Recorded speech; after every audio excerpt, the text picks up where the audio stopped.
Información precisa, completa, veraz, objetiva e independiente. Directo a tu pantalla. Radio Caracas Radio presenta Voz de América. Tras más de 2 semanas de la publicación de una investigación periodística del diario The Washington Post, que reveló que sacerdotes condenados por cargos de abuso sexual contra menores de edad no cumplieron el tiempo completo de sus penas y que además se les permitió regresar al ministerio en años recientes, la Conferencia Episcopal Venezolana se refirió al tema manifestando su consternación ante las situaciones de abusos que se presentan en distintas instancias del país y pidió respeto y confidencialidad para las víctimas. Mario Moronta, obispo de la ciudad de San Cristóbal y primer vicepresidente de la Conferencia Episcopal, leyó un comunicado en el que la institución asegura que las diócesis de la Iglesia Católica Venezolana han recibido las denuncias que se han presentado y que ha procurado las investigaciones y sancionado a quienes se les ha comprobado que han cometido delitos. Los obispos ni se han opuesto ni se oponen a la actuación de los organismos competentes de la justicia civil en esta materia de abusos. Al contrario, respeta sus decisiones y ha prestado la colaboración para el esclarecimiento de los hechos en que se han visto implicados sacerdotes y otros miembros de la Iglesia. Vanessa Moreno, coordinadora de comunicaciones de SECODAP, una organización dedicada a velar por los derechos de los niños, niñas y adolescentes, subrayó que cualquier persona judicializada por abusos sexuales contra niños debe recibir su castigo y sanción. Para la víctima, la denuncia y su correcta judicialización tiene un poder sanador, tiene un poder de sentirse reivindicado,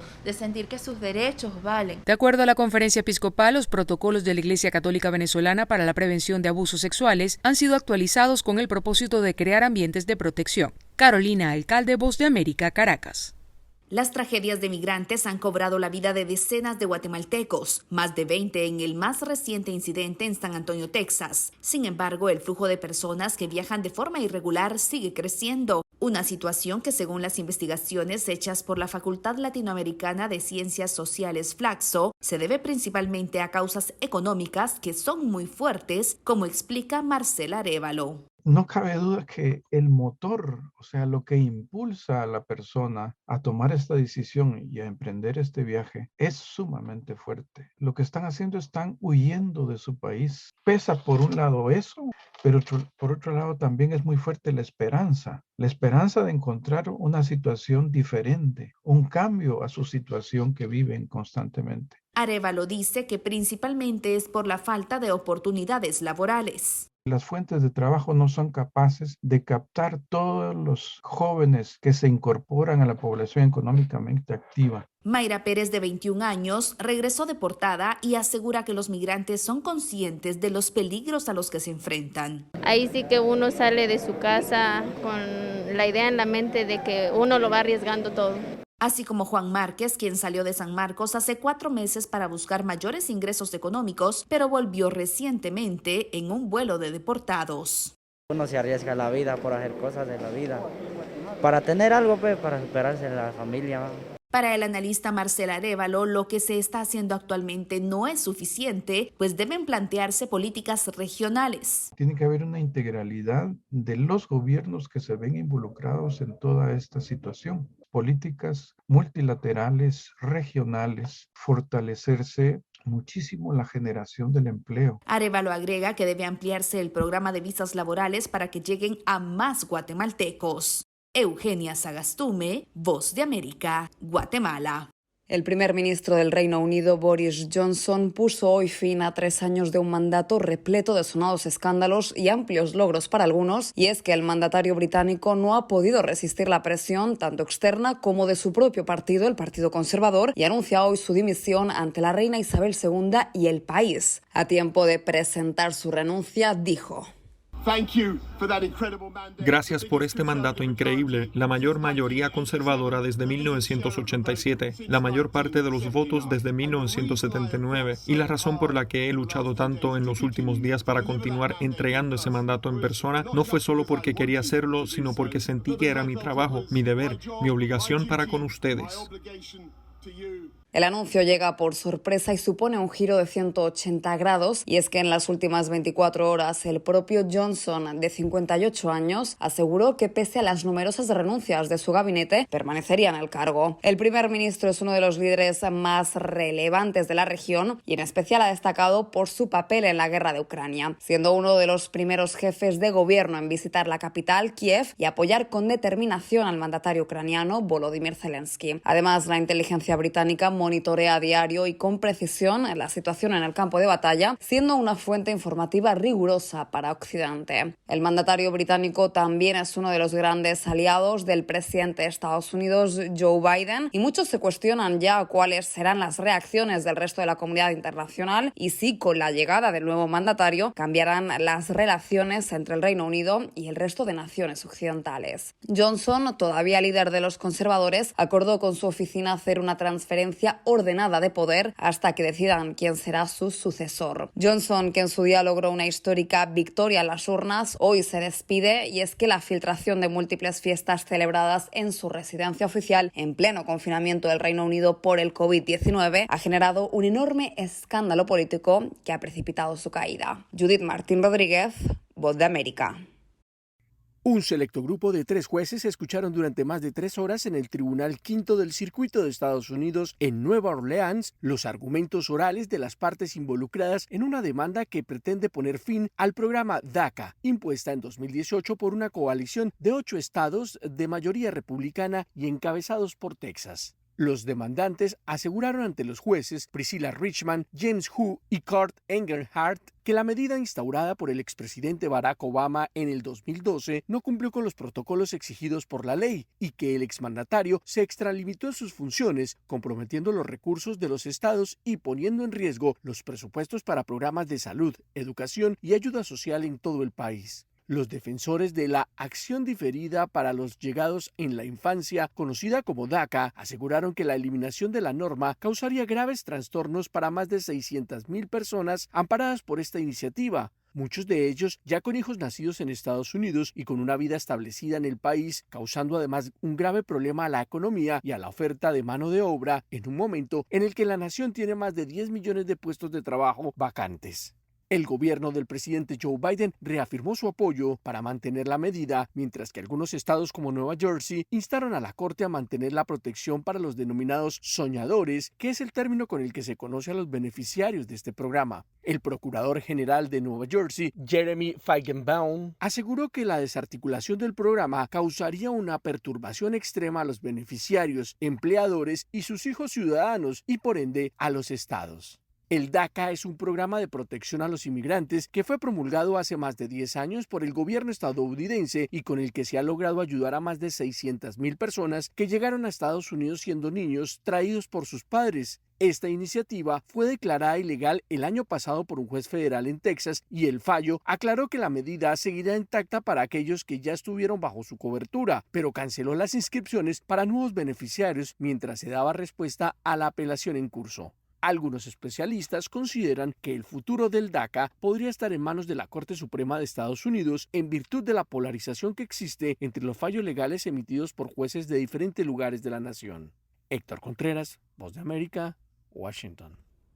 El Departamento de Estado de Estados Unidos remarcó que la agenda del G20 en la reunión de esta semana de los ministros de Relaciones Exteriores en Bali es importante, pero aseguró que no pueden seguir como hasta ahora debido a la situación de la invasión rusa a Ucrania y Estados Unidos quiere asegurarse de que nada del G20 otorgue legitimidad a lo que Rusia está haciendo en esa nación. El secretario de Estado de Estados Unidos, Antony Blinken, sostendrá una reunión trilateral con sus homólogos de Japón y Corea del Sur y se descarta cualquier acercamiento con el ministro de Relaciones Exteriores de Rusia, Sergei Lavrov. A esta decisión se unió la ministra de Relaciones Exteriores de Alemania, Annalena Baerbock, quien dijo que a la luz de la guerra con Ucrania no se debe permitir que Rusia use la reunión del G20 de esta semana como una plataforma y anunció que tampoco tenía intenciones de reunirse con Sergei Lavrov. Mientras tanto, el ministro ministro de Relaciones Exteriores de Australia calificó la guerra en Ucrania como inmoral. En tanto, autoridades ucranianas están investigando más de 21.000 crímenes de guerra y crímenes de agresión cometidos por tropas rusas, y la fiscal general Irina Benediktova dijo a la cadena informativa británica BBC que estaba recibiendo informes de 200 a 300 crímenes de guerra por día. La funcionaria añadió que los soldados rusos que cometen crímenes deben entender que es solo una cuestión de tiempo cuando todos estarán en la corte. Por su parte, Rusia ha negado todas las acusaciones de crímenes de guerra, y la estrella de baloncesto estadounidense Brittney Griner, encarcelada en Rusia, regresa hoy a un tribunal en medio de crecientes llamados al gobierno del presidente Joe Biden para que haga más para asegurar su liberación casi 5 meses después de que fue arrestada por cargos de drogas. Griner fue detenida en febrero en el aeropuerto Sheremetyevo de Moscú, luego de que supuestamente se encontraran botes de vaporizador con aceite de cannabis en su equipaje. Enfrenta hasta 10 años de prisión si es declarada culpable de transporte de drogas a gran escala.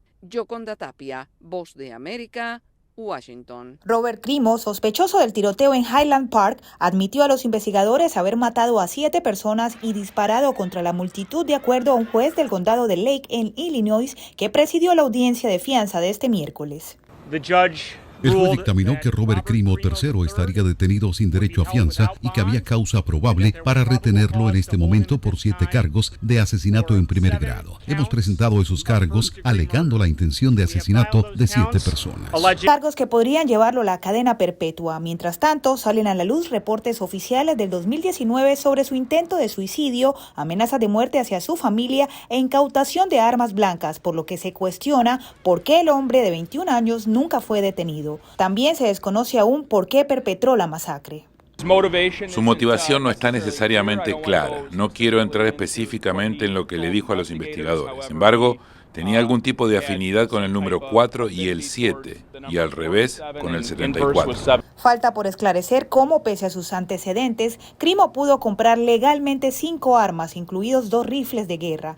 Steve Greenberg, abogado de los padres de Crimo, dijo que el padre patrocinó al sospechoso para comprar armas de fuego antes de cumplir 21 años. El sistema está tratando de mostrar que esto es sobre la crianza de los hijos. Los padres reconocen que es una preocupación legítima. Sin embargo, es importante saber que la Policía Estatal de Illinois renovó la tarjeta de armas cuando su hijo cumplió 21 años, mucho antes de esto, sin ninguna participación de su padre. También sigue conociéndose la magnitud de la tragedia. Irina McCartney, de 35 años, y Kevin McCartney, de 37, fueron asesinados en el tiroteo, dejando huérfano a su hijo de 2 años. Otra de las víctimas fue el mexicano Nicolás Toledo Zaragoza, de 78 años. Diva Lizette Cash, Voz de América, Washington. Las fuerzas antidisturbios de la Policía Nacional permanecen desde el lunes con sus escudos y armas en los alrededores de la alcaldía opositora El Almendro, desde que fue tomada por el partido oficialista. Asaltan el edificio, destituyen a los alcaldes electos y designan de manera ilegítima a nuevas autoridades. Además del Almendro, también fueron tomadas las alcaldías de los municipios de El Cuá, San Sebastián de Yalí, Pantasma y Murra, las cuales históricamente han sido gobernadas por la oposición. Olga Valle, directora de la organización especializada en temas electorales Urnas Abiertas, explica que el argumento de las autoridades electorales es que los alcaldes fueron electos a través del partido Ciudadanos por la Libertad, el cual fue ilegalizado en agosto del año pasado. Ni la ley electoral, ni la ley de municipios, ni su reglamento habla de que si un partido es cancelado posterior a la elección, puede, esta ser una razón para destituirlo. Las acciones contra las alcaldías opositoras se dan a 4 meses de los comicios municipales. Analistas coinciden en que la decisión del Consejo Supremo Electoral constituye un retroceso del derecho al sufragio. Yo creo que hay que tener plena conciencia de que Nicaragua puede ubicarse en los próximos meses en uno de sus peores escenarios electorales hasta la fecha. No existe respeto por la pluralidad política, no existe respeto por la legislación electoral. Con la toma de las 5 alcaldías opositoras, el oficialismo actualmente gobierna 142 de los 153 municipios que hay en Nicaragua.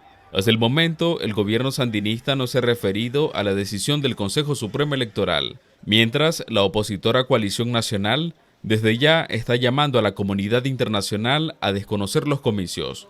Donaldo Hernández, Voz de América. Menos de una semana después de que finalizara el paro nacional promovido por el movimiento indígena, el gobierno del presidente Guillermo Lasso concretó los primeros cambios en su equipo de ministros. El más relevante en economía y finanzas, luego de las críticas al saliente Simón Cueva por no atender la oportuna entrega de recursos económicos para temas como salud, educación y el campo. Hay que priorizar y empujar desde el Ministerio de Economía y Finanzas la ejecución del gasto social, hacer que las cosas pasen, que el gasto público llegue a los bolsillos de los ecuatorianos. El mandatario ecuatoriano dijo que la renovación parcial de su equipo de gobierno no tiene que ver con las demandas del paro. Estos cambios no han sido forzados por coyunturas o circunstancias particulares. Al contrario, obedecen al ordenado cumplimiento de etapas dentro de una visión coherente y de largo plazo. Sin embargo, evidenció durante su discurso en el acto de toma de posesión que buscará dar un giro a sus políticas hacia lo social. Se vienen desafíos de otro tipo, como el de volcar aún más la atención del campo.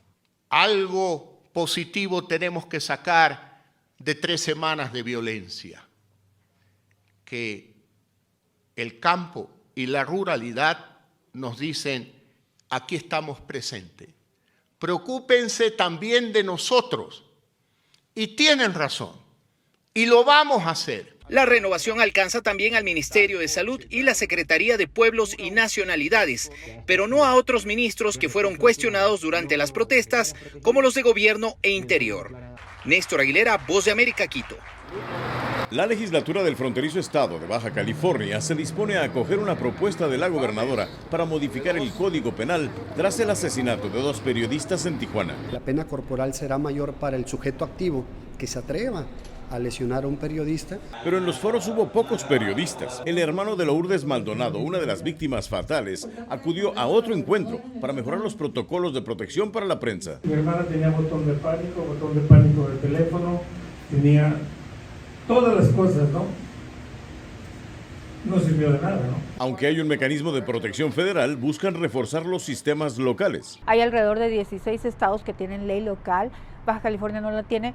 Sin embargo, Baja California es de los pocos estados de la República que tienen un mecanismo de protección. El gobierno estadounidense respalda a los comunicadores mexicanos.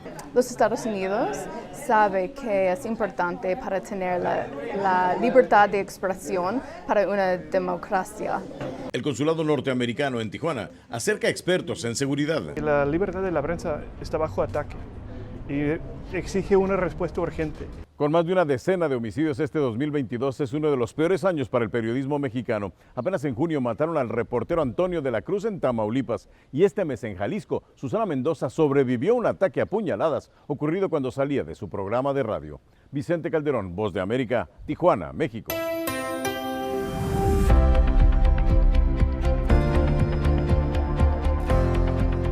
Cordiales saludos a nuestra audiencia desde Washington. Soy Yoconda Tapia y hoy en Conversando con la Voz de América abordamos el tema del aumento de los casos de la viruela del mono a nivel global y de las recomendaciones que hacen las autoridades sanitarias para evitar llegar a una emergencia global. Para hablar de ellas, nuestra colega Verónica Villafañe entrevistó al médico Ilan Shapiro y las preguntas planteadas son las que tenemos todos al momento de pensar en este nuevo virus. En este momento la CDC está evaluando y tiene 3 niveles de precaución. El segundo es el que estamos en este momento. Quiere decir prácticamente que tenemos que estar atentos, prepararnos y definitivamente venir con todas las alternativas antivirales y también vacunas para que estén listas y disponibles en la comunidad. ¿Quién está en mayor riesgo? En este momento las personas que están en contacto con otras personas que ya están enfermas son las que están en mayor riesgo. Estamos viendo que al momento que convivimos con una persona en la misma casa o una pareja íntima, estas son las maneras más comunes que se está transmitiendo este virus. ¿Cuál es el punto de desinformación más grande que hay con respecto a cómo se contrae el virus? De entrada, la viruela del mono no proviene del mono, proviene justamente de roedores y otro tipo de animales parecidos que se encuentran generalmente en la parte salvaje. Esto lo que nos llama la atención es que por primera vez este virus está brincando mucho más rápido. De hecho, tenemos arriba de 4.500 casos a nivel mundial y está brincando mucho más rápido de persona a persona, algo que no habíamos visto antes. Se le atribuía como que era más una enfermedad que tenía mayor transmisión sexual. Al momento que estamos en contacto con otras personas físicamente, por ejemplo, compartiendo la cama, compartiendo algunos utensilios de una manera crónica, eso es lo que se cree que realmente puede hacer que aumente la exposición y la posibilidad de infectarse. ¿A qué se debe prestar atención para determinar si tal vez fueron expuestos, están infectados y qué se debe hacer? Generalmente los síntomas son dolor de cabeza, cansancio, dolores musculares, fiebre, malestar y también la clásica sarpullido que estamos viendo en las manos y en el cuerpo, que parecen prácticamente como si fueran ámpulas o prácticamente barritos alrededor de todo el cuerpo. ¿Quién y cuándo debe vacunarse contra la viruela simia? En este momento, la vacuna que ya tenemos y que está lista y preparada en los departamentos de salud pública, en dado caso que necesitemos utilizarla, o si hay muchos episodios en una localidad, esta vacuna está diseñada para personas que realmente estén expuestas, como médicos, gente de la salud, y también en brotes comunitarios. Prácticamente dependiendo de los casos que ya se han dado estas vacunas, por ejemplo, en el área de Boston, en el área de Nueva York, donde han habido muchos casos, y también en California todavía no se han declarado si se ha dado o no, pero es importante saber que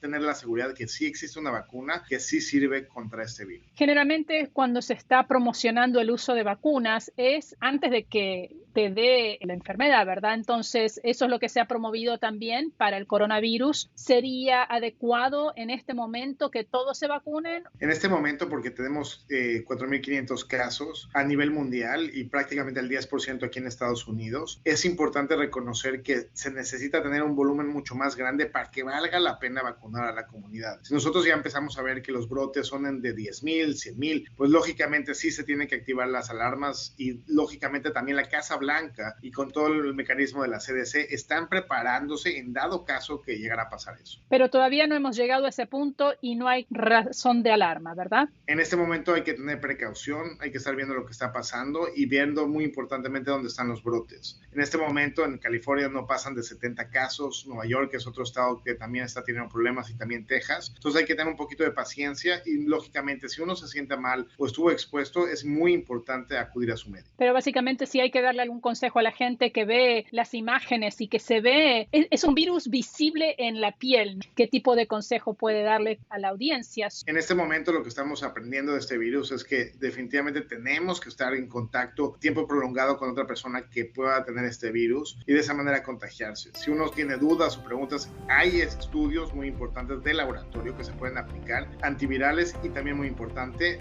la parte preventiva con la vacuna. Era el médico Ilan Shapiro con detalles a tomar en cuenta respecto a la viruela del mono. Esto fue Conversando con la Voz de América.